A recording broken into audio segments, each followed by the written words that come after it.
deaths happen each year from flooding, more than any other thunderstorm-related hazard. That's right. According to the CDC, more than half of all flood-related drownings actually occur when a vehicle is driven into floodwaters, and many of these deaths are actually preventable. Car coach Lauren Fix joins us via Skype from Beaver Falls, Pennsylvania, with tips to help protect you and your family.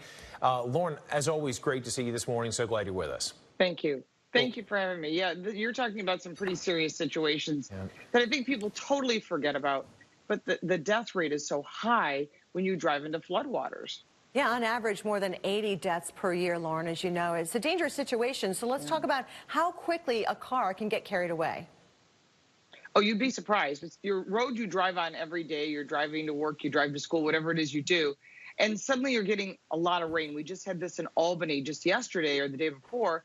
And 12 inches of rain, which isn't much at all, is enough to raise a vehicle, anything from a Mini Cooper to a gigantic pickup truck.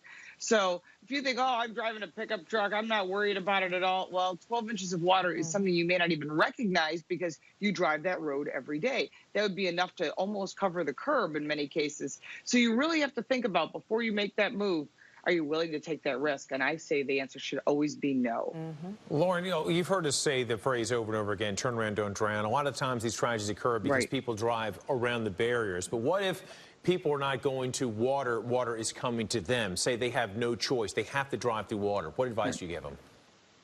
Well, you always want to look for the highest land, so you really have to pay attention to the elevation. So if you have to drive over something that's got a higher rise, that's better than going into something you know is going to lead to underneath a tunnel or underneath a viaduct. Any of those things are going to be really bad areas.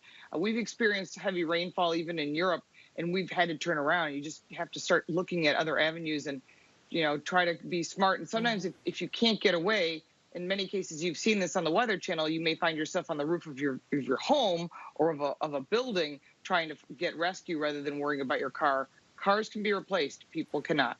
People cannot. Pets cannot. Yeah. Take care of your loved ones. Don't take that chance and put, you know, the rescuers at risk as well. Lauren, great information. Thank you so much for joining us this morning. Thank you. Yeah, she's always awesome. Very bad.